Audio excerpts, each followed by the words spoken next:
Good evening, guys, gals, non-binary pals, everyone. Welcome back to Talent League. I'm going to be your host, bringing you through the action. I'm Pastor, and I'm joined by a wonderful, wonderful analyst, Jaeger. How are you doing today? I'm doing so good, Pasta. I'm so excited for this game because it is our very, very last game of the group stage, And it's been. Where do we even begin? There's been highs, there's been lows, there's been upsets, teams that we thought would go through, and then there's been teams that we thought had no chance make it through. And it's all wrapped up very nicely with this last game, which is all for seeding. Yeah, absolutely. And you talk about upsets. No other upset could be more prevalent than this group right here. Group D, Unlimited eliminated in the group stage, not going through to playoffs. Myth and B, the two teams we have today, like you said, this is all for seedings into the playoffs. Both these teams are safe, but you've got some tier 1 teams as that first seed. I'm not entirely sure how the seeding will work, but I'm assuming getting first in your group will hopefully help you avoid some of the titans like TT9, like Heroic. Exactly, and that's why this game is probably a really important one. No team wants to go in second seed because, if you get pulled up against Heroic or TT9, it's going to be a very, very difficult affair. I mean, you'd rather face them later on in the tournament. So for both of these teams, it's going to be a must-win game. And luckily for them, they're going to be going on to Chalet, Pasta. Yeah, absolutely. Chalet, I believe you have a bit of a history there, but just another thing to point out is you say it's for seeding, and both these teams tied on 6 points. Whoever wins this game goes through the first seed. It is purely that simple. We don't have to worry about the headache of tiebreakers or anything like that. Whoever wins gets first seed, cut and dry. Both of these are in 6 points, that's why. So literally, if it's an overtime win, there'll be 8-7. So it's literally that simple. Whoever wins will go through, like you said. Yeah. So, both of these teams have had a little bit of a history on it. I mean, Myth actually don't really play this map a lot. In their recent history, they've only played it once and won it 7-2. But, I mean, BEE, they're kind of a mixed bag. They've played it 9 times. They've won 5, lost 4. The most recent game they lost. So, it's a mixed bag. But if they're going to take us here, obviously they have something prepared. Yeah, absolutely. It's certainly going to be an exciting one, and I'm just going to ask. Obviously, we do keep a record of the stats and everything. Are there any players you have your eye on for this game? Look, going into Chalet, are there any players who you've sort of highlighted as this is the one to watch? Well, I don't want to spoil or give Caster's Curse, but Choco did have a 1.7 rating last time, so yeah. That's all I want to say. Nothing else. But I think that's all from us. I think you want to take it away? Absolutely. So we're going to toss it to our casters. We're not going to toss it to our casters just yet, and I hear they are ready. So the American takeover of Talent League. Happy Chaka. You guys have fun. Take it away.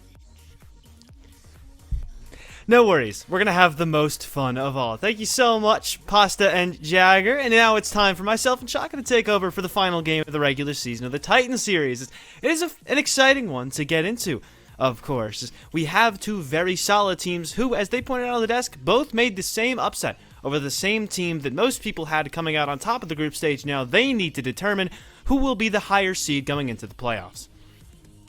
Yeah, both teams confirmed for the playoffs, but they still have one more game, and it's going to happen to be against each other, and it's going to be for that top place spot. Whoever wins this game gets it, and they get to play against any of the second seed from any of the groups. It's completely random from what I've been told, so it's going to be a very interesting one. We're going to go into Chalet, a very neutral battleground for both of these teams, especially when you look at their record on it. This should be a close game, all things considered. Yeah, that it should. Myth versus, and I'm only going to say this once because it's very hard. It's Békéscsabai Esports Egyesület. That is one of the weirdest names I've seen in a long time, but Hungary is a hard language to pronounce for English people like me. Fortunately, we'll just say BEE as we get into the action between Myth and B on Chalet, as you had mentioned. Oh, so excited to get into it, as this map relatively different from these two teams played in their first maps. It was Cafe for BEE against Unlimited, and Myth played against Unlimited on Theme Park. And so this one, noticeably much more attacker-sided, much more open to avenues for the attackers than the last two maps these teams played on, so that really could drastically favor one or the other, and we might not know for sure because these two teams haven't played on this map at a level at a tournament at the level of this one. Yeah, for a lot of teams or for a lot of people watching this game from the outside, especially when you look at Esports last game or whenever I watched the VOD for it, they're a team that's a little bit more passive. They're a little bit more patient. They like to hold crossfire. They like to hold the long angles. And on Chalet, sometimes it's not going to be really possible, especially with how the map plays out. Most of the times, you're forced to take some of those extra gunfights. You're forced to battle for map control consistently. It's a little less on that side than, say, a border, which is a much smaller map, much smaller space, and every bit of the map control matters. On Chalet, that's the same case. Now we look into the ban phase, we look for both teams, and we see what operators they would want to get rid of. Obviously, you look at the Dokkaebi, you look at the Flores, nothing too surprising, especially considering the current meta that we're in. Yeah, Doke, Flores, Azami all taken out. Azami, of course, one of the 3 most commonly banned defensive operators, at least from where I come from, North America Tier 3. Typically, you'll see an Azami taken off the board, maybe a Solus or a Valkyrie, but they're taking the Fenrir off, who's already established himself as an incredibly powerful and strong operator this early on into his point in time since being brought into the game. Already, people are so scared of the Fenrir, incredibly afraid of the Dread Mines, and they can really mess with you on a map like Chalet, where there are a lot more open angles and a lot more avenues to not be able to see because of the Dread Mines blocking your vision. So, a smart ban, liked seeing that taken off of the board, and of course, with the potential that he brings to the table as an operator, you want to get rid of it because you are very, very afraid of the potential that comes with him, especially if you haven't been stratting him out, haven't been trying to figure out what the best ideas for him are. The devil you know is better than the devil you don't. Might as well let them bring a Solus or a Valk since you have a lot more experience with those operators, seeing as they've been in the game for quite a long time. Yeah, and at the moment, Fenrir just brings too much for his kit. Like, he has a good gun in the MP7, a good secondary in the Bailiff to be able to make rotates, to be able to make sightlines, to be able to set up for your setups, if you will, on the site or off of it. And then his Dread Mines, they not only give you information, but it limits the most important thing in an FPS, the ability to see. It's unlike any trap operator that we've ever seen before, whereas you see a Frost Bushes being picked into for the very first round here for Esports versus Myth. The Frost, it only injures you. The Fenrir, it limits your ability to see, and even after you destroy it, it's still there a few seconds afterward. But we get started straight into the map. Slayer's taking out the main camera inside of Fireplace. Heavy library presence above the site of Bar Gaming, which is incredibly typical. Makes sense that B would go for this. They were a team who was, on occasion, not a big fan of extending towards that top floor, as namely in their last map they played, when they were defending the lowest site on Cafe, they didn't always extend to that top floor. They just liked holding the floor itself, but that's not really an option. On a site like this one, you need to hold that library, and they're very clearly showing that they're more than willing to stand up to the task when they have to. Is Flashbang's going in to deny any ADSs or anti-nade utility they have there, and then likely soon Choco going to toss in the firebolts and pressure that player out of the corner. But Hussark's still alive, but burning very, very heavily, and Swarm eventually going to get that kill. So early advantage to Myth with no time wasted at all. Yeah, that's a really nice combination of utility there used by Mid to clear out a crucial area of the map in which they need to clear. Library is a big win condition, and they're using a lot of utility to make sure that they get control of that area.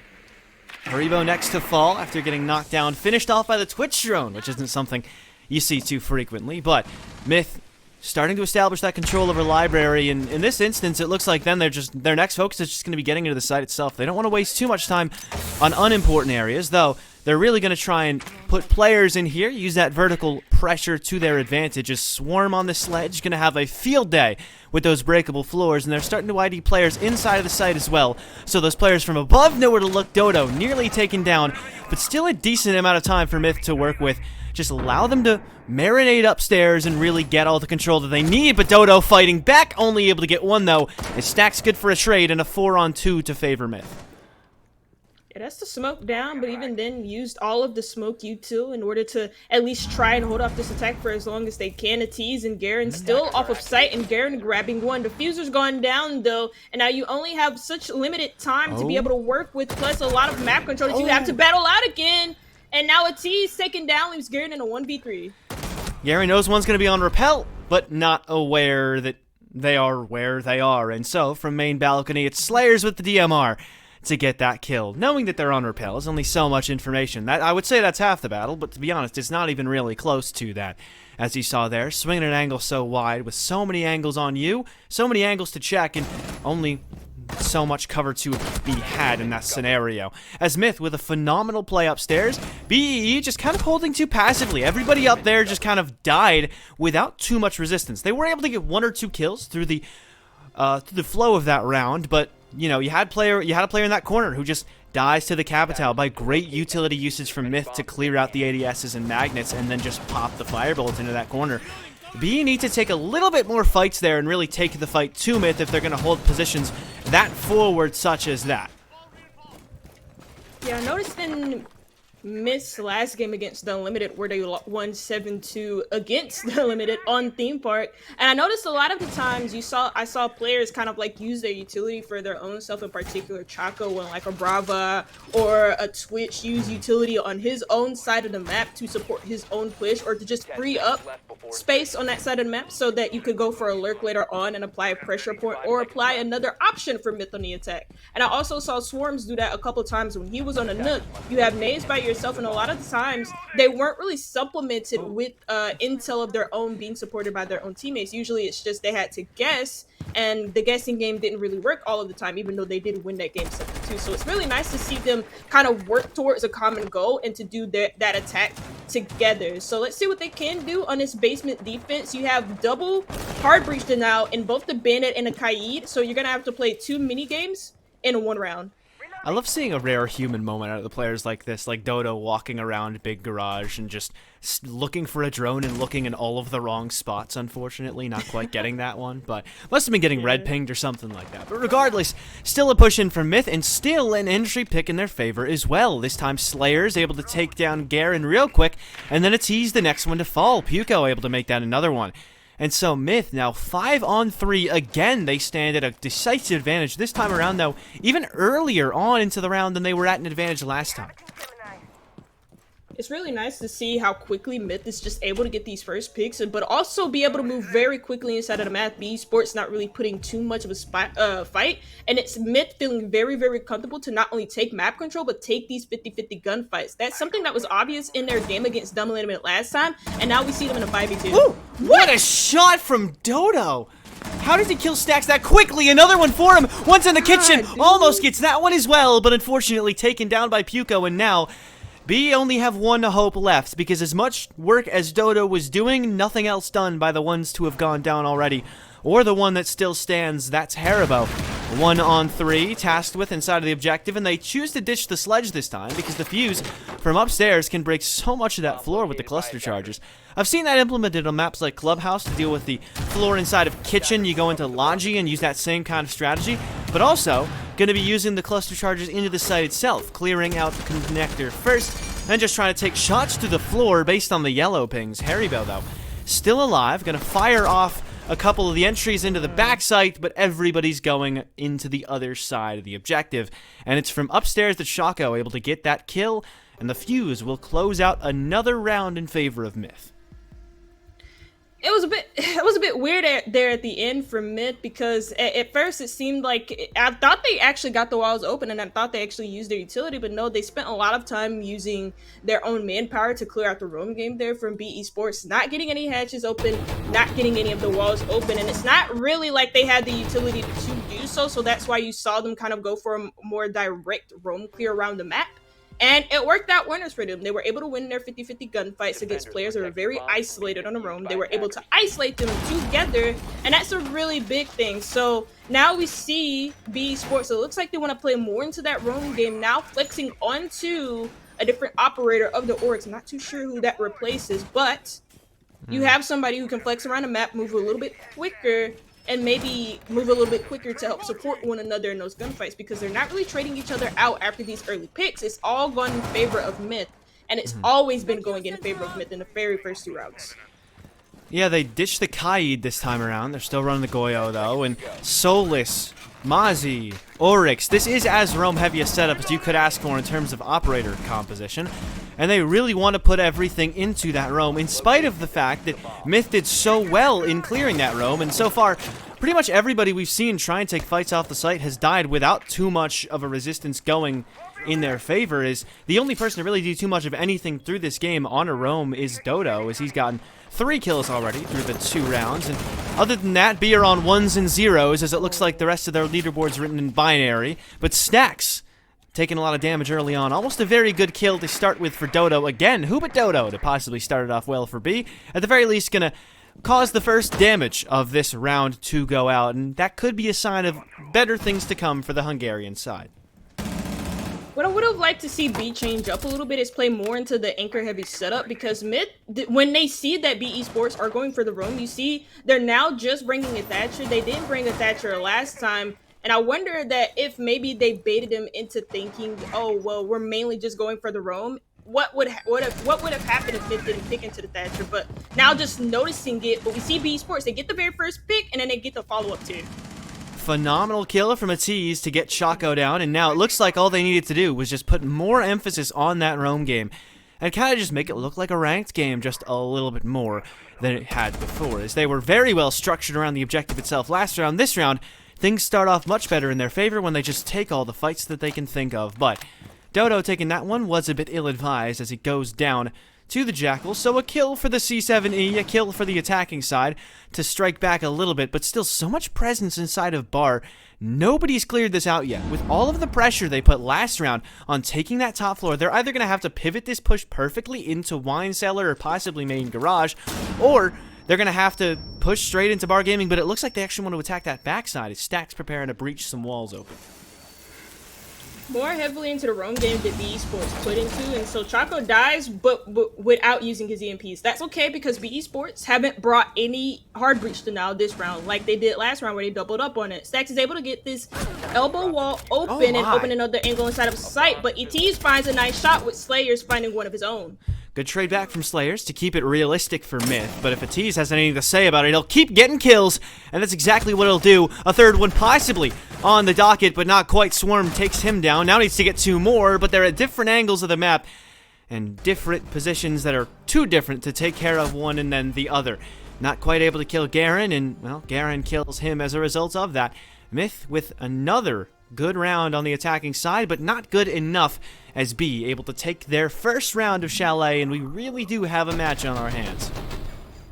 More emphasis on the roam gator for B Esports. They find the first kill and then they find a follow-up as well, and this time they didn't really play too much into the hard breach now, and that was something that I saw Myth kind of struggle with last time. Hard breach, playing against the hard breach now, but also not having anything for it in the first place. They bring the EMPs and they sacrifice extra roam clear utility for the EMPs because they saw how heavily B Esports played into it that last time. But even then, that kind of looked to bite them in the butt, because the only thing they had for a roam clear was the Jackal, and there was nothing else to supplement the Jackal. No Dokkaebi, no Lion, and you saw how heavily B Esports, how much manpower they put into that roam game, but also how much of a network they had to support it as well.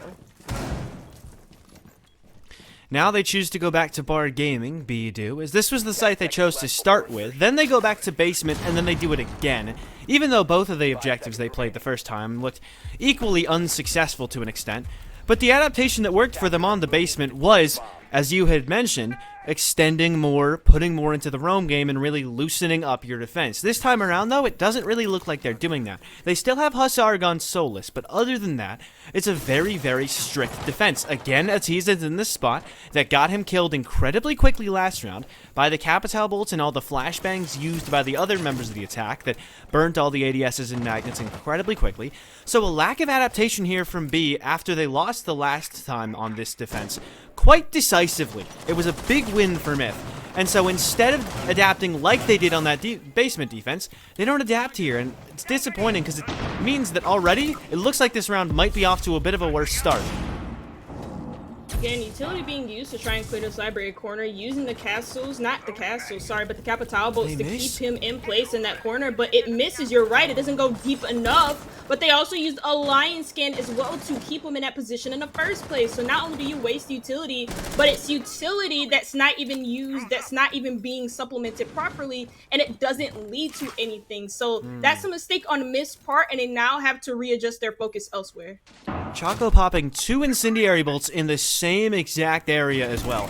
Means he won't have anything more. They only have 1 remaining frag grenade to use for the offense, and that one's a lot more precise, because if he puts a magnet down at the right time, it's gone. You don't have too many flashbangs left. You can't really burn too many more ADSs or magnets out from this defense. So, even though there was not much adaptation from BEE, Atiz is allowed to live in this corner for so much longer, and it looks so much better, but he looks away at the worst time!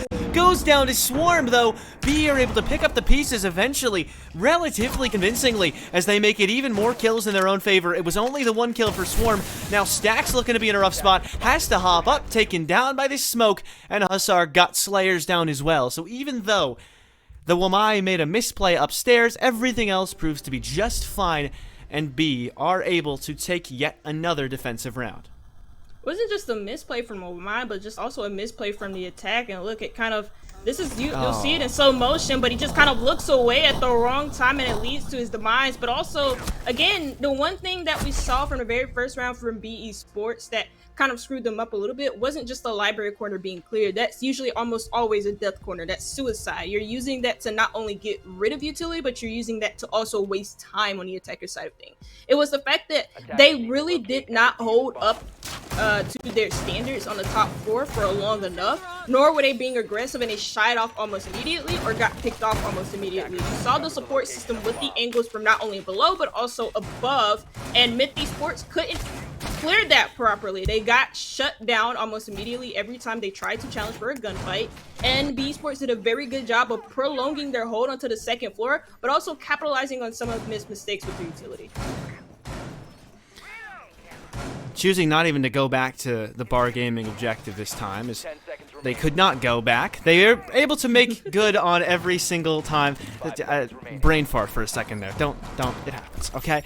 But they couldn't go back to any of the objectives they've made work, and that's when they've been able to make sites work. It's when they've been able to play them once, lose it, and then they adapt and make a good decision. Now, can they adapt well enough this quickly? What a good spawn peek from Hussarg. It's not going to be capitalized upon. Choco can still get picked up, but the Twitch being so low and at no cost to the Solus, and that'll slow down the attack as well. It's a very good start to this round. And yes, Haribo does get chunked down a little bit from main door, but that's not even close to the amount of damage the Choco's taken. And Hussarg wants to go back, but he's getting shot at, so he'll fade away. But he actually hit a shot on the Twitch in the process. So Choco literally at 1 HP, already been downed as well. So one more bullet, he is dead, no chance at a revive. A phenomenal start to this round from Hussarg, and gonna fall back with all of his HP still left on him. There's still drones being sent in after him, and not only that, but a player as well, and he takes down the drone with him. So that drone being followed doesn't lead to anything, but this nade might, and it might confirm the kill. It does, but you lose your sledge in the process on a kitchen dining defense where he's your only soft creature. You lost your sledge, you lost a drone, you lost most of Choco's health, you lost a minute, you lost both of your nades on Puko. Well, I guess only one as a result of trying to... Yeah, there's a lot of things that you lost here. So even if Hussarg is disappointed about a 1-for-1 with not that much time wasted, still, you used a lot of utility in that process. You got rid of that nade. Stacks is really far forward. I don't quite know what the play was, but Atiz is going to take him down. Dodo with another one, almost the pistol to wrap it up for Atiz, but not quite able to get the final kill. It's Puko able to knock him out of the picture and now leave himself in a 1v3 with just about no HP left on him as Myth. It's going to be a long shot to try and win this round. They won the first 2, but it would seem that B have not just adapted to how to play the individual sites well, but they've adapted to the play style of Myth, and a great shot from Garen will close out a round that was absolutely barren in terms of much action to be happy with for Myth fans, as B, with a phenomenal next round to follow up their last 2 site objectives. After losing the first 2, they then go on a full site rotation, and they now lead on their defensive half 3-2. I just like the way that B Esports, after the first round and after the second, they just started to switch up their approach to these defenses, playing a little bit more aggressive, playing a little bit more into the roam. And in that last round, that was just a good example of them just challenging for the entry picks, and on top of that, winning them outright too. So even though they lost to Solus early, you get that for a Sledge, and you still have more aggression to fight for on the library side of things. And Myth Esports could not win their gunfights, and sometimes it's just as simple as that. If you can't win your gunfights in Siege, it doesn't really matter how good you are with your utility usage, especially in today's meta. Gunfights are a huge factor in you winning your rounds or not. So it's a very important aspect at the moment, at least for both of these teams, and at least for B Esports, who are, at least from what I've seen in their last game, passive team who likes to hold long angles, likes to be very patient with their crossfires. But I think that was just the map of Cafe that they were playing into. But when you put them on a map like Chalet, you can see their gun skill and their mechanical skills start to shine. Yeah, I felt the same way watching Cafe. It seemed like they were a little bit more passive. They preferred structured roam setups as opposed to loose ones that were mostly revolved around gunplay. But I think what I'm seeing today is that they're not one kind of team. You can't really pin B down. They're very adaptive, and they've been doing that all game, constantly switching up playstyles based on what they think would be best in perfect site situations. And since they've been more adaptive and been varying up their initial strategies, they've gone 3-0. So it's been working incredibly well for them. Incredibly excited to see how they can continue to adapt, maybe going to the attacking side, or if Myth can be adaptive in and of themselves, and they could possibly make some good changes to make things work a little bit better if they switch onto the defensive side and don't find much success first. But again, Chalet can be defender, can be attacker-sided. It's considered more attacker-sided just because so few maps are, but this is a pretty good start for the attack. Is Swarm going to take down Hussar? Good drone to spot out Hussar, and that's the first kill in favor of Myth. So they've tried to go for a little bit more of a patient roam this time, and this time it kind of nets in the first kill being given to them. Myth play right into that hand, and then, well, B Esports give it right back to him. A tease. That's not quite the fight, unfortunately for him. Goes down, then shooting. Did he get that damage on the Garen, or was that somebody else? Because if Swarm shot Garen through the hatch, that might have been Swarm. Phenomenal job to Swarm as well, just continuing to pre-fire, making his presence known, and whether he realizes it or not, he's almost killed Garen on his own by just blind firing through some of the floor. So a phenomenal start to this round for Myth, and it looks like after a few rough rounds in a row, they will be able to get back on track and possibly even us out if they can make the execute look anywhere near as good as the roam clear has looked thus far. See what Myth actually do on this attack, because one thing that I saw them struggle with was just getting the walls open and opening up extra angles inside of the site and not making it look like a one-dimensional push, instead of just applying pressure elsewhere. But I mean, minute left, you still have Goyo canisters around the site, plus, well, no nitros to work with, but even then, it's 20 seconds on 2 different Goyo canisters that I saw, now 3 different Goyo canisters that I now see, so 60 seconds in total, but Choco starts us off with the very first kill in the last few seconds. Still a ton of util around the site, but the kills might just go the other way. Dodo finally able to get B on the board in this round, just takes down 1, and in spite of a big player advantage, B just able to hold onto this site because Myth look very, very scared to push in. All this util getting in the way, but Stax is going to start to stick that plant down. Slayers needs to watch his left side because somebody's already pushing through. The Goyo's been fired off. 1 kill there for Garen, but traded out by Stax, and now the Dodo is going to have to ring true towards the end, but Slayers will take him down. Myth with a very solid round there to respond to the 3 in a row that B were able to find. And at the end of the half, we've hit dead even. These two teams both make the upset happen over Dunlimited, but when it comes to deciding the better of the two of them in direct combat, it would seem they've proven to be rather even-footed. It's a great roam clear as well for Myth in the beginning of that round to then turn that into just a wide seller pressure. Again, not really having any pressure elsewhere, but it doesn't really matter. You don't really need pressure elsewhere if you can just win your gunfights as direct as can be. Plus, you already have such a good, hefty man advantage. So, Myth doing a very good job in that round, playing into their strengths of just the roam clear, but also turning that into site pressure too. Now we get to see them very first defensive site for Myth, as we see them go into the basement site. It's an even Steven half between both of these teams. I'm already seeing some interesting operator picks. Not from the attacking side. I haven't looked to that side quite yet, but from the defense, you see a Mira, a Capkin, less the Oryx that we saw plenty of times from B Esports. So they choose to go bottom floor first. It's B by the end of their half proves to be a preference towards the bottom floor, but initially they came in running that bar gaming site as their first one. So interesting to see the sort of dynamic between these two. Nobody's run the top floor yet. They haven't played it. It was not played at all. Actually, that second round, that was a kitchen defense, I believe, right? So because all the action happened towards library, so it's hard for me to remember what the site itself was, because it's one of those rounds where pretty much everything happens somewhere that just isn't the objective.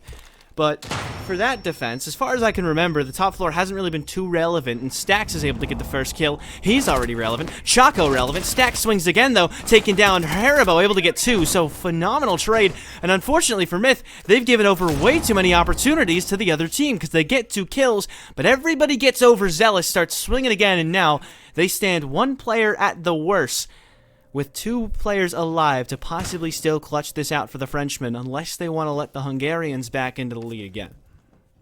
Unfortunately for Mint, you still have 2 good operators in order to open up extra sightlines, but it seems like B Sports, well, they played heavily into pushing towards that wine cellar, so maybe they're trying to sell another fate towards the actual main push of Garage or towards the B side, but actually no, they made another decision that they actually want to come back, and they have the perfect operators in order to open up these walls. They have the Thatcher, they have the Thermite still alive, 2 important operators to a basement defense where you want to open up as many angles as possible against this defensive side of Myth, who are known to not only hit their shots, but also be very good in clutch situations. For all that action we saw in the first minute, slow down quite a lot. They're taking their time and doing everything, even just opening up the wall into a wine cellar from Boiler, but eventually they will get it done. Slayer's going to try and take up a position towards Blue, and 2 classic positions, one towards wine cellar at the very back, and one inside of Blue, just trying to possibly hold out any pushes in through the main door. But the main thing you have to worry about is Choco in that spot, trying to hold out the pushes in. Gary able to get 1. Diffusers on your Yana, and Haribo's going to drop it. That was a rough push through, and now Dodo, caught alone, has to drop the hatch and give up his position. Could possibly get that diffuser back, but now left in an interesting spot. 1 connector, 1 blue, and could be getting swung any minute. However, is he aware that 1's in blue? Staring at this diffuser, yes, he's very aware, of course, but will he get pushed from the other side? Not quite. 35 seconds to go. Valcam on him, he's just shot it out. Waiting for any kind of pressure from either side, but beautiful job to Myth. Holding their nerve for the time being, knowing they don't have to take any kind of initiative. Dodo either has to kill one of them first, or start getting that diffuser down. Either way, they'll be able to push, but a good kill for him. And another headshot, what a play! And Dodo out of nowhere brings it back from the depths for B. And what a phenomenal attacking round to start off with. Just when you thought you had him. I mean, look at that. A nice 1v2 clutch there from Dodo and the Thatcher. And those were just some really nice shots to hit, right? He isolated that one little gunfight. This is not the replay that I was looking for, but this is, there you go. Isolate the first little gunfight, then isolates the second. That's just a good 1v2 clutch from Dodo, and the 2 players left alive there from it. Very separated from each other, not necessarily holding across together. And at the end, them being split up like that, even though it's just like by a little small fraction of just them being split up together, it's still enough for Dodo to be able to capitalize off of it. And on top of that, look at his scoreline, 11-4, showing up big here for Békéscsabai. Has been a big main player throughout this whole game, but that 1v2 clutch took Myth apart, and that may be just a mental blow to send Békéscsabai further into the game. But it's still a very close matchup. I don't think Békéscsabai are that, you know, mentally, I don't know how to say it. I don't think they're gonna fall apart that quickly as mentally as a team. But that's still a tough one to take on the chin. It's really tough because you stood at 2 different pretty significant advantages. You had the 5v3 early, and you took a few too many gunfights, got a little bit overzealous, and that happened on multiple player accounts. So it went from a 5v3 to a 3-on-2 in favor of the other team. Then you're able to bring it back to a 1-on-2, and Garen drops the hatch, but you give him the 1v1s. They're trying to play it patiently, but he just wins them. So that's 2 separate big advantages that they lose. I think the 5-on-3 was a little bit more on Myth. The 1v2 was just a phenomenal play from just a beautiful playing Thatcher, as Dodo, as you had pointed out, 11-4. But the early round as well, that's something you might want to go back over, look over what mistakes you made in that instance to possibly right the wrongs that were made at multiple points in that round, but B, they are given openings and they do not waste any time in taking advantage of the openings they've been given. As Dodo was somebody I watched in the last game. He was phenomenal there on Cafe, and he seems to be doing it again here already through Chalet.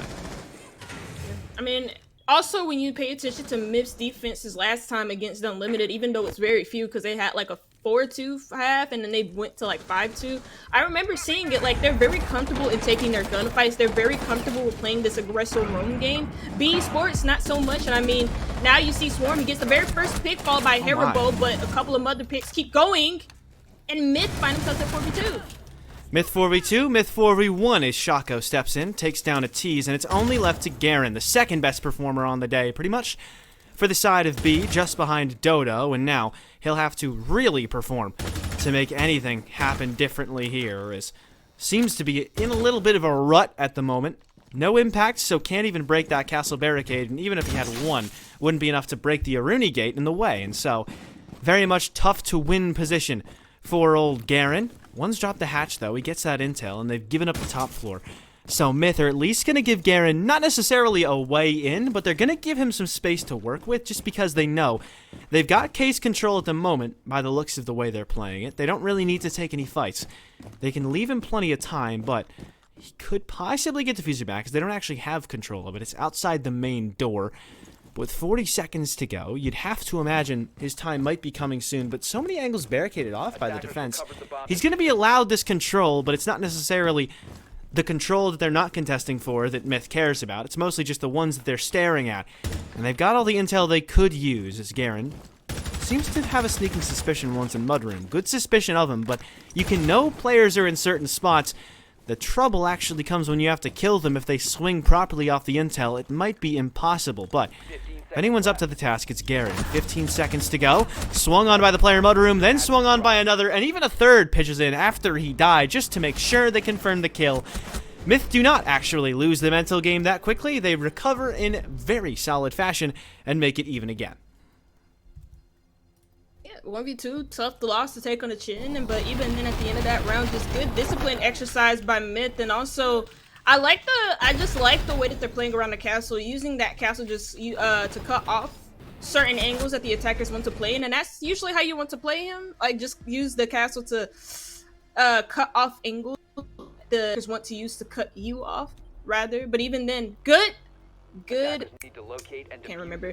Good discipline exercise at the end of that round in that 1v3 situation where, like you said, like you mentioned, they were barricading areas that they necessarily didn't really care about and giving him control of it, but also they were giving him control of spaces that they wanted to talk about as well, or that they wanted to watch too. But it seems like we are going to have a rehost, so you will see our faces on the camera. But so far, I mean, it's been a very good matchup between both of these teams.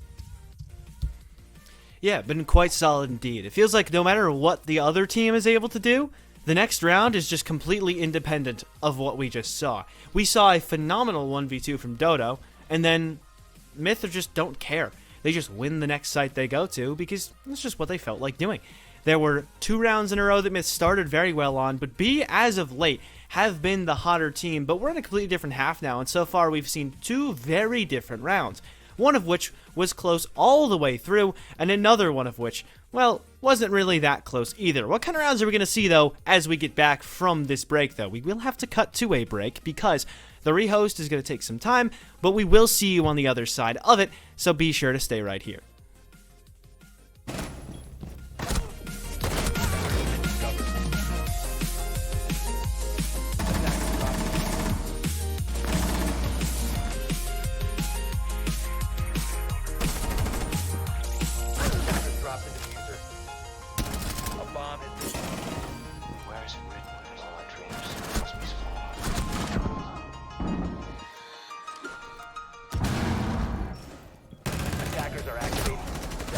The bomb diffuser.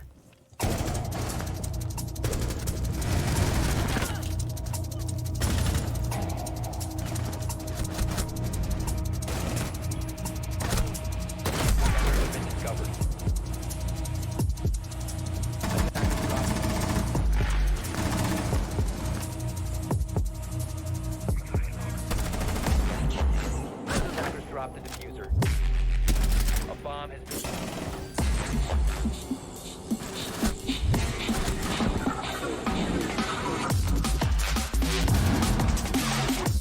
Attackers are activated.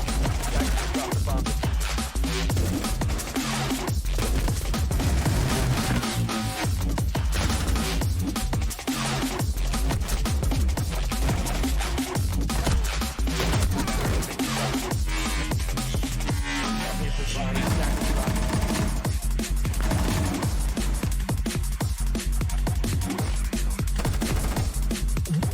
Attackers drop the diffuser. A bomb has been...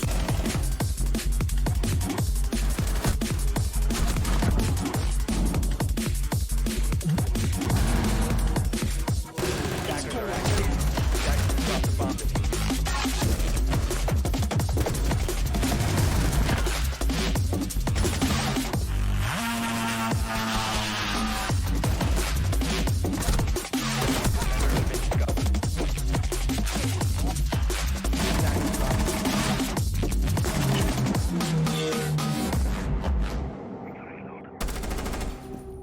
Attackers drop the diffuser.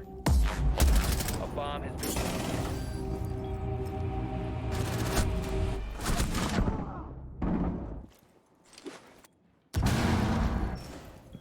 Attackers are activated. Attackers have dropped the bomb diffuser.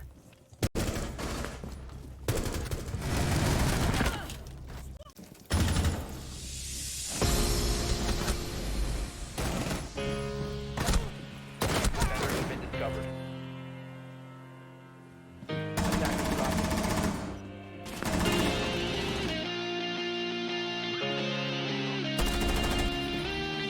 Attackers dropped the diffuser. A bomb has been...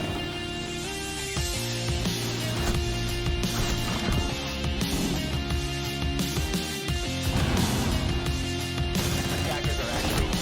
Attackers have dropped the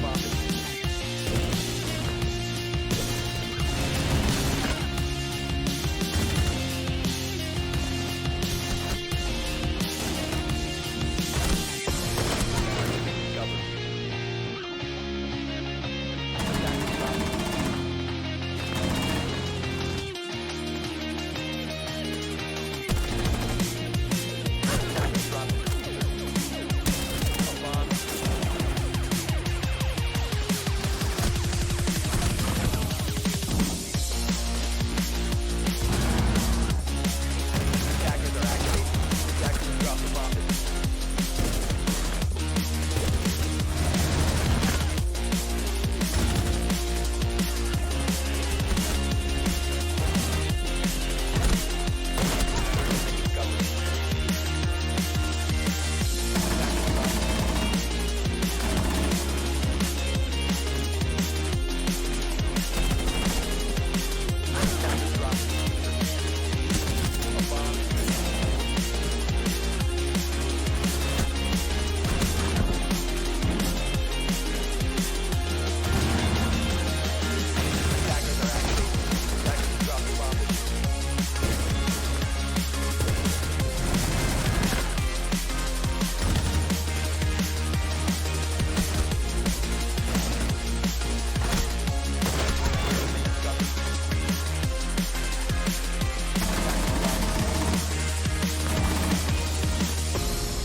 Drop the diffuser.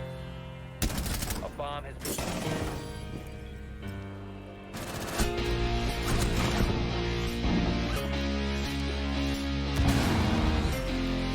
Attackers are activated. Attackers have dropped the bomb diffuser.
drop the bomb diffuser.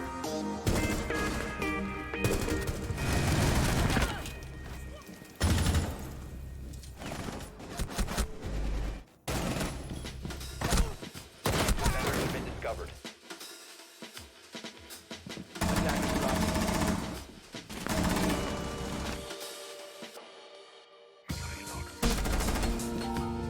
Attackers drop the diffuser. A bomb is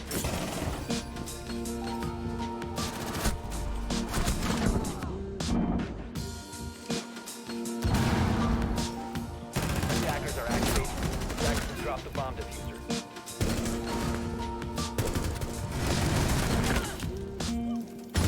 Sensors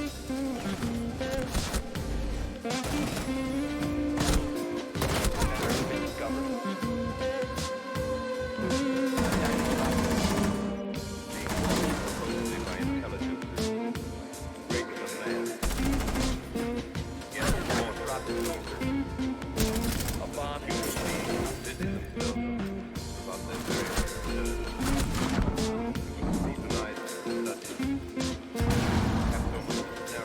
Attackers are activated. Attackers dropping bomb diffuser.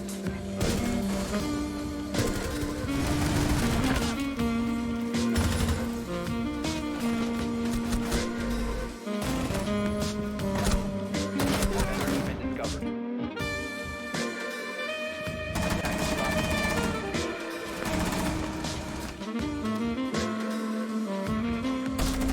Attackers drop the diffuser. A bomb is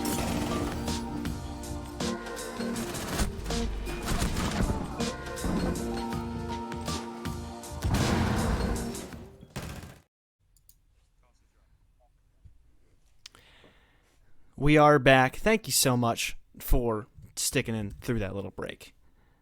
Happy to have you all back, and B are back on track as well as Myth. We got the rehost all settled. It looks like everything's all right, and we'll hop back into Chalet. B Esports and Myth Esports at it's been quite a fight of attrition so far. In case you have not been here, it's been quite back and forth. The start looked very good for Myth, then very good for B, but these past few rounds have been going back and forth within the rounds, outside of the rounds, on the greater scale as well. And so, interested to see how this one ends. Will it go to the possibly natural conclusion of overtime? Will one team take over from here, or will another team take over? It's anyone's guess, really, because this one's been as unpredictable as any thus far. Yeah, I mean, when you look at the map of Chalet in general, the disc kind of touched on it just like a little bit, just like briefly, because we were very, not behind schedule or anything like that, but we just wanted to get very much into the game very quickly. But even then, Chalet is a very neutral battleground for both of these teams. At the same, like, they've played it such a limited amount of time between each other. 18 matches for Myth Esports, 9 matches for B Esports, and they have a pretty good win rate, all things considered. So, I mean, it's been 8 series played in total for Myth Esports, and they played this map a total of 2 times. So, yes, very limited in their playtime on this map as a team when they were just known as jobless just last season in Talent League Season 9. So, yeah, you look at this map, pretty neutral for both teams because they don't really have that impressive of a win rate, but they still have a win rate nonetheless. Ooh, that's definitely going to help the win rate for B, at least within individual rounds. Great start to get off to for Hussard.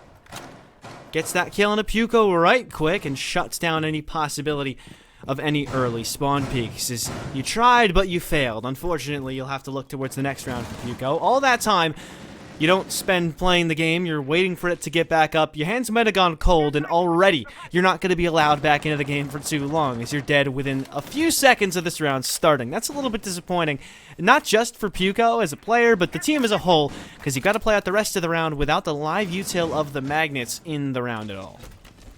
Yeah, it leaves your second floor just a little bit weaker to hold, and it may just be a little bit soft when it comes to the approach here from B Esports. You're still going to have to use some utility to clear the magnets that are still up here from Myth, but it's going to be a lot quicker and it's going to be a lot easier because of the limited use of those magnets now that Pyoko's dead.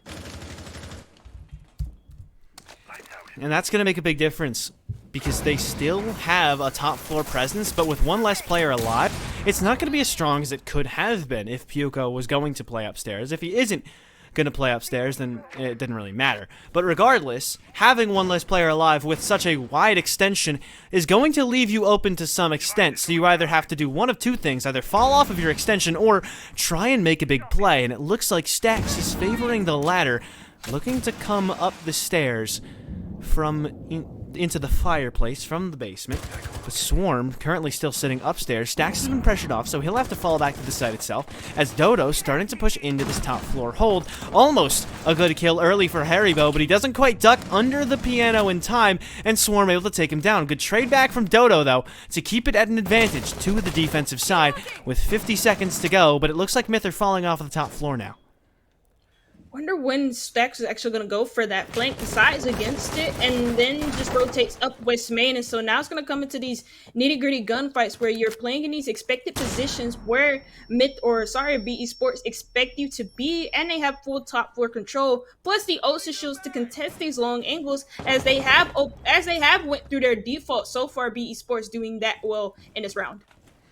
And Hussarg doing a good job to get even another one. Gets that player down. Now Puko, Swarm, and Stax are all dead. And it's only Choco and Slayers who still remain, but a good shot from Choco is going to start off the defense of the site well. What? And Slayers with another. How are they making a comeback? It's only left to a tease. Will this be the second Thatcher 1v2 we see all map? No. It is disallowed from Slayers, who gets a big kill at the very end. And what a strong defense of this site, defending it like it was the Alamo. And these two are going to remember that round for months to come as one of the best showcases they have had on actually defending the site itself. A beautiful double kill with the SMG-12 of all guns, and I have never in all my years seen that much control over a gun with all that recoil. The extra slow-mo, so you can see how good of a shot that was. Attackers bomb diffuser. I just can't believe that round from Myth Sports. After all of the downsides to what could have happened, especially them being so far removed from the site, it comes down to those nitty-gritty gunfights, and they just win them based off of BE Sports kind of overlooking some angles or some positions that some of these Myth Sports players are playing in. You saw Garen just a little bit late on that trade, and honestly, if he trades out Stacks just a little bit quicker, or not Stacks, sorry, but Slayers just a little bit quicker on that Warden playing inside of the kitchen area, that round could have easily gone in favor of BE Sports. And then on top of that, you have top floor control too, and that wasn't really turned into anything, especially with some of those first floor positions that we saw being played from Myth Sports. And that's just a very good round to come back in and show that we still have the grit, we still have the clutch factor to come back in rounds that we have no business coming back into. It's funny how a couple rounds ago you were talking about how, I hope Myth's mental doesn't die too quickly, and then they are now 2 rounds later, after the rehost, able to come back into it and take an unwinnable situation, seemingly, a nigh unwinnable situation is a better way to put it, and make it just that, winnable as ever as Myth. Very much alive as ever in this game, and they seem to be empowered on their defensive side. They do have to go now back to the basement objective that they weren't so fortunate on playing last time they came here. The one side of the 3 they choose to play on Chalet that they haven't won quite yet, as they won on Bar Gaming and they won on Kitchen Dining. So perhaps it's similar to B, where the first time through playing a site they just get unlucky. Maybe next time they'll be able to make it better, at least just regarding the basement site for Myth's defense, as Slayer's getting aggressive, almost able to make a play, but instead Hussarg is able to get the first kill onto Puko. Yeah, that's the Valkyrie dead, but that's quick trade back there from Stax, and you see this roam setup here from Myth very much on the first and second floor, very spread out, and it's gonna force BE Sports to clear this map, especially with their lineup. You have the Lion to try and stick these players in their spots, but also it's the fact that they still have hatch control through Myth, and that's very influential to the execute that BE Sports want to set up. Good kills across the map, most of them favoring Myth. Slayer is able to get one onto a tease. It's only now Dodo and Garen. Dodo had just recently barely missed a kill opportunity, but the only player to really do too much within the couple of rounds, other than Hussarg and Atiz, who've both gotten something on the board, but the only player alive who's gotten a kill since we've seen the rehost happen. As Puko, the only one dead on the side of Myth. Everybody else has got at least 1 kill to their name since we've come back from a rehost. Maybe it was just the rehost buff from Myth, who knows, but they look to be on the verge of putting themselves up 2 rounds on B with a match point in their favor, and what a C4 that is from Shaco. Nobody even able to open up wine cellar wall. Garen might start the process, but it's not likely to end. The only thing that'll likely be ending soon is this round, as Garen has one player with a shotgun next to the doorway, misses that first shot, so Stack's gonna try and go back out, gets a little overconfident, try to have a little bit of fun with it, put some style, hoping for a TikTok clip, unfortunately ends up as what could be the first kill on the wrong end of a TikTok clip, but no, Swarm will put Garen down rather quickly. And a match point scenario now for Myth, who looked a little bit rough a couple points in a row during the middle of this matchup, but they had a very good start, and now they look to be ending it rather smoothly. They are one round off of doing just that. Yeah, one thing that I noticed, especially for Esports, is that they, at least in their attacking side, when they played the Unlimited last time, as you see Myth Esports now on match point. This is very big because this determines if Myth are able to win it after this round. It determines if they stay in the first spot, but also determines them in their playoff seeding. So this is actually huge. But again, back to my point, Esports, what I noticed when they're attacking half, when they played against the Unlimited, is sometimes when their first attack plan fails, they seem to struggle on coming up with something a little bit new, or they seem to struggle to speed it up after their first initial attack plans. That was the case in the last, or in that last round. The other round before that just came down to Myth Esports winning their gunfights and doing fantastically so. But we saw how sometimes Esports, they get into their own heads and they can mess with their attacking half just a little bit. On their defensive half, they are very decisive, they're very slow, they're very methodical, and on their attacks, it just seems a little bit rushed at times. And hopefully that's fixed in this very upcoming round, because Bar Gaming is a site that's very much well known throughout the community, and well, he should know how to attack it. Really, it should be very decisive.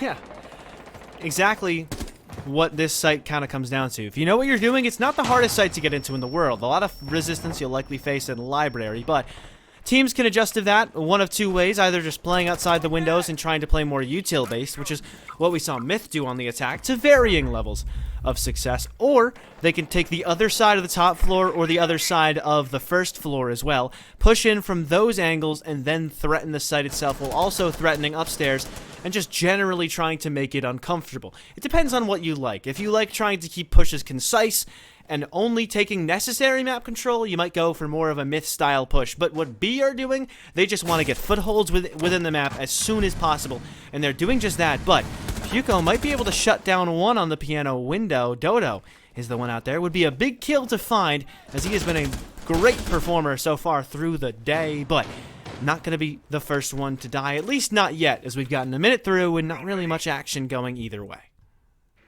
Very slow here from Esports. The first initial attack, they're just trying to get these drones in, get some information on some of these defenders' positionings. It's very curious that we're seeing the Myth bring out the castle twice now in their last few defensive rounds, and no sledge has been brought to easily deal with these castles or break them down. So now you have to waste some of the breaching rounds, or even just take your time placing them down, because those breaching rounds, they take quite a few seconds to just place them down and get them going. So now you get that utility removed, but what's your next step on this attack? Seems like they're asking themselves that very question, as they might be peeking a little. Oh my, Chaco. That is a very open player that can't quite be capitalized on because of the nature of this angle. And Puko, presumably the one playing on Ivy stairs, isn't going to swing up just yet, but unfortunately gets knocked down by a nade. Well placed from Haribo, and they might have a sneaking suspicion they've knocked somebody down, but Slayers is going to knock and finish off one, something the attack hasn't quite done yet until just now. Dodo with a headshot, not even going to bother with a knockdown into Stacks. This intel from the mirror window is great, but not great enough to kill Garen or Dodo. Good swing though from Chaco, able to get one, ends up with a second as well, still holding strong on the top floor, but how strong can he hold now that they're into the site below him, and he's the only player remaining? Thinks they're going to be checking up Ivy stairs because he's knocked the diffuser down up here. That is a crucial difference maker, because now we can just watch the move up the staircases. The E1D is going to keep him still, but he's more than happy to be forced to watch that angle, because he'll watch as Dodo walks right into his crosshairs. He might even hear the last one coming up Ivy staircase as well. It's Hussarg alone against the one player who seems to have been an army in and of himself, but oh, terrible timing on the drop down from Choco, but he's forfeited the diffuser. He'll give him a way in, gives away his position, but now not enough time left. He's either gonna run at him or plant, and he's not allowed to do either one of those things. Hussarg sprints for the connector, but Myth sprint towards the victory as Choco, with a phenomenal clutch, will send things off in dominant and dramatic fashion, as Myth will be the ones to come out of Group D with the higher seed into the playoffs. Yep, higher seed in the playoffs, but that also means they face into that second place spot in any of the groups that are presented here in the Titan series. And unfortunately for Békéscsabai, you have to go up against the likes of some of the first place players or first place teams that exist inside of these groups, the likes of TT9, the likes of Team 86, and the likes of Heroics. Either one of those teams that are going to be seeded against you in the very first round of playoffs. Tough spot to ask for, but let's see what they can do. Hoping for the best for them as they go into the playoffs. Both of these teams will be heading to the playoffs, and speaking of which, the playoffs will start next week. So make sure you keep up to date. Check Wikipedia, check Twitter for any announcements as to which games are happening when and who's going to be casting them, when they'll be going on. But until then, thank you so much for watching and sticking through with us through the regular season. But we're going to cut to the desk so they can have a nice little chat about the dramatic and insanely good game that we just watched. So Pasta and Jaeger, take it away. Thank you very much, Happy and Chaka. Well, what a game we had, Jaeger. There was high action, high drama, couple clutches in there. What were your thoughts? That dodo was insane, man. That's what my thoughts are. Are you looking at the screen right now? I am. He was hitting some live shots. Like, the shots that I couldn't even dream of hitting. I mean, look. Well, the casting was happening, the rest of the desk and the talent, we were just chilling in a VC watching the game, and let me just tell you, all of us were going absolutely insane watching some of these plays happen. I mean, I'm just gonna talk about it, right? That very first clutch that happened as well, it was a 1v2, you can see on the screen now, Dodo, and I mean, just look at that, like, what, like, it's insane. It's so unfortunate that he didn't manage to win this game, but he played so well. Yeah, there was a lot of technical ability on display from both sides. We've seen some brilliant kills from Choco here as well. And yeah, it just goes to show the talent that these players have, and Choco closing it out with a clutch right at the end. I appear to have gone through maybe a couple panes of glass, and I'm back. Hello everyone, clear as day. I mean, that game was just absolutely nuts. Is there, apart from just the chaos and the nice shots, is there anything in particular that you want to look at in a little bit more detail? We could go through every single round and pinpoint so many things that these teams did, but I think, for the sake of keeping this broadcast to a minimum time and not extending it by a further 6 hours, I think we can just, put a hold on that and talk about just two things. So I want to highlight round 1. And I think it was round 4 where the Capitao was trying to get rid of that one person playing in suicide corner, which is a Homai.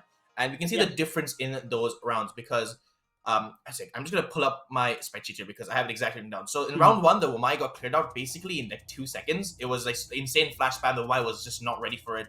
And it was that. He was basically he was decimated in like 2 seconds. And because of that, the attackers got so much control of the top floor so early on that even though that there were some players of BEE trying to go for the flanks and trying to make some space upstairs, it was too far. It was too late.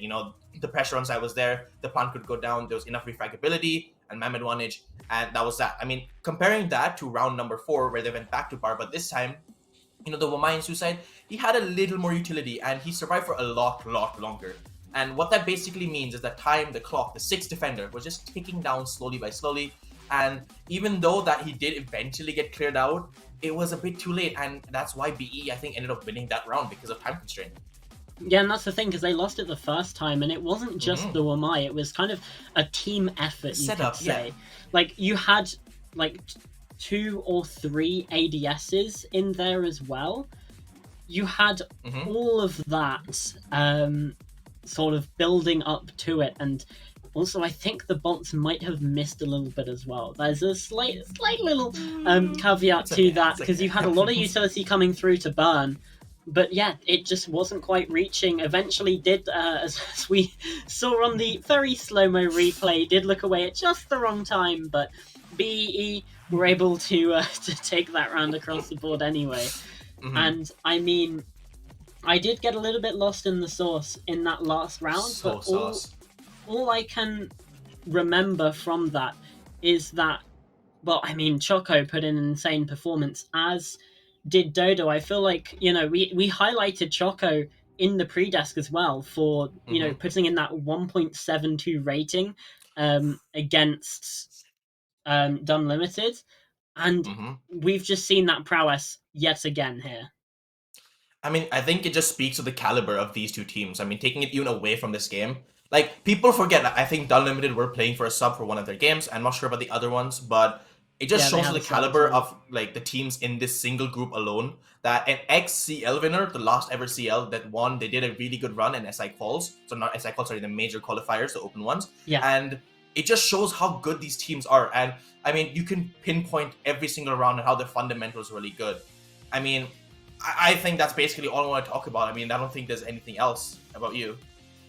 No, I would agree. So we are going to head to a very quick interview, and we are going to bring in Stacks from Myth Esports here. Hello, Stacks. Hello. Hoping you can hear me okay. First of all, I can hear you. Yeah. I hope you can hear what me. did you think about the? What do you think about the game? What do you think about the win? Well, I mean, a bit mixed feelings. I think we struggled. I don't think we actually played on our top level that we normally play. But in the end, you still have to win the game, and we won the game. So, I mean, we're happy. We're first place, first seed in the group. We qualified. So, yeah. That you did. Now, I just have a little bit of a more personal questions. Who do you want to face when you get to those playoffs? Obviously, we have all of the other teams decided. Who do you think you would want your quarterfinal matchup to be against? TT9. Oh, is there any reason why that is? Because that was, I did not expect that answer. We signed up to play pro teams, and I want to play some pro teams. Like, why not? Let's go for it. See how far we can get. I'm loving the confidence that you clearly have. I'm now going to throw it. We're probably gonna get shafted, but like, Hey, just for the experience, I mean, Myth, Jobless, whatever iteration, you guys have always had the confidence. That's something I really admire about your team. I'm now going to toss it to Jaeger, who I hope has some more analytical questions, because I'm just a host. I don't know anything about this game, so. That's so false. Stacks, this man, he's the one who makes all the spreadsheets. Do not listen to him. But anyways, Don't know what you mean. like I said, you know what, we can have this another time. Poor Stacks here doesn't want to hear all of that. But first of all, Stacks, like I said, congrats on the win. Something that I wanted to ask was that in your recent games, you've only played Chalet once, right? So is it more of like a hidden map, or is the fact that the teams always ban it out, or you just never get to play it? Because you look really solid on it, and I'm just wondering, ever since your transition to Myth, you haven't really kind of played it a lot. Well, actually, we did play it. We played it Once, in the I Voltage think. League. Yeah. In the Voltage League, we played it twice, actually. It was the last two games we played. And when we were playing against B, I looked real quick at the last VOD, see what they did. And then when we played, they played completely different. So I do think they actually watched our games. And I do think, because, I mean, if I can name like a pretty in-depth detail. I normally always run Hibana on every bomb site. But on our kitchen attack, I'd bring termites for the smokes. And that means that we don't have any long-range hard breach. And then B puts a mirror window top mezzanine. I'm like, okay, that kind of, that kind of messes our strat up. So I do actually think they did analyze us. But yeah, I mean, Chalet is one of our, we've played it recently a lot. Trying to change up the map pool a bit, keep new maps in. Yeah. I mean, I don't really have any other questions, so I'm just going to leave you with one last one, which was that final round where Choco had a nice little 1v2 clutch. What were the emotions going through it, getting into that first seed? And, I mean, it's just a question like to ask all teams. What's it like in the comms? Is it hype? Is it just, nice, good job done? Or is it just like, good, you're expecting it? Like, nothing too much. I think if you know me and Choco, we are quite energetic as people, so we always bring hype, we always scream. And Choco in that clutch, the moment I saw that Hibana drop the case, I just knew like he wins this, like, because I died in from line, he jumped in games window, they've taken the site, but I just see Shoko killed the Hiban on top floor, has the case, and I know Shoko has all the experience in the world to make that play happen, and I'm genuinely so proud of him for doing that. He's played absolutely phenomenal. Yeah, True. And I really mean, solid rating. Yeah, on that point, Shoko actually has the highest rating of any player in your entire group. Like overall through the group stage, highest rating in both of your games, and the highest rating of the group overall is 1.55, which is incredibly high. When it's not just one game, has been putting in an incredible performance throughout the entire tournament. But you know, I'm gonna say it, like you haven't been doing too bad yourself. What's my rating? I'm scared. Well, actually, if I look at the Unlimited game, it was 1.16. This game maybe has tanked it a little bit, so I will not speak about that one. But yeah, You got the win. That's all that matters. It's fine. yeah, got the dub. Got the dub on the board. Got the dub. A full 9 points, I believe, across the entire stage, which actually is the highest of any team. So, I mean, clearly something's cooking in the water in Benelux. Like, I don't know, what did you have for breakfast? I need some of it if I want to win my ranked games. I didn't have breakfast, man. Maybe that's I was just straight to lunch. Maybe that's the strat. That's the strat. I hate breakfast. Actually, I had pasta today, so. Oh. Hey, it's all me. Yeah, exactly. I think that's gonna do it from us. Here today. Thank you very much, Stacks. We won't waste any more of your time. You know, maybe crack a few drinks out, celebrate the win, and I hope you have a lovely evening. Thank you very much for joining us. You too, guys. Thank you for having me. One thing I just remembered: if you want to say anything, like the floor's yours. This is your time. Shout out anyone, your teammates. Maybe don't swear too much, but if you want to like annoy someone in chat, also go for that. I mean, I'm just gonna say it again. Benelux is being slept on. Like, that's all I have to say. Perfect. Lovely stuff. Thank you very much again. And yeah, congratulations. Enjoy the rest of your night. Thank you. You too. Goodbye. There we have it. We're back. We're back. I mean, what a game that was. I still can't get over some of the plays we saw. I mean, also, Dodo had some incredible shots. You know, we mentioned it when we were looking at the replays. Insane. Crazy. He's insane. There's a lot of stuff that we had to unpack, but I think, unless you have any more points, I think we are possibly done for the group stage. That was it. Groups is over. Shows are done. Playoffs are going to be coming out soon. Check your Twitters and check Talent League. Yeah. Make sure you're always in the server. The groups, once they're announced, will be, shown. And like a lovely Stacks had just said, he hopes to face TT9, which is a game that I would love to see because, no offense, TT9 haven't been playing the best of Siege. No. The T1 team, and they've been doing a little bit of trolling. I mean, the last game they won, Cameron, don't tell anyone this, but they only won because they like clutched 3 rounds, 1v3. 4 rounds actually. Four of their 7 rounds were clutches. 4v3. It's crazy, but that's all of it. That's all I have to say.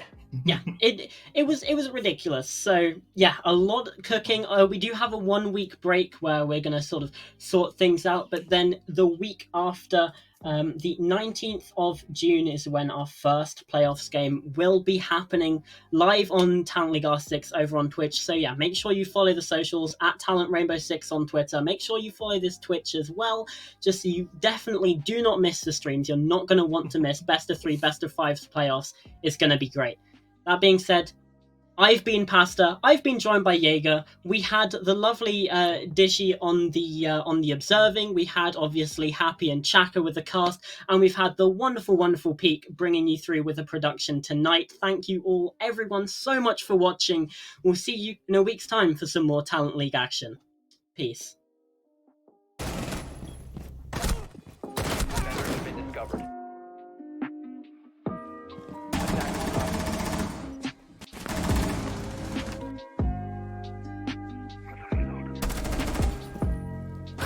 Drop the diffuser.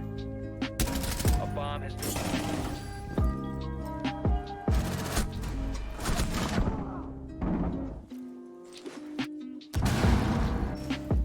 Attackers are activated. Attackers have dropped the bomb diffuser.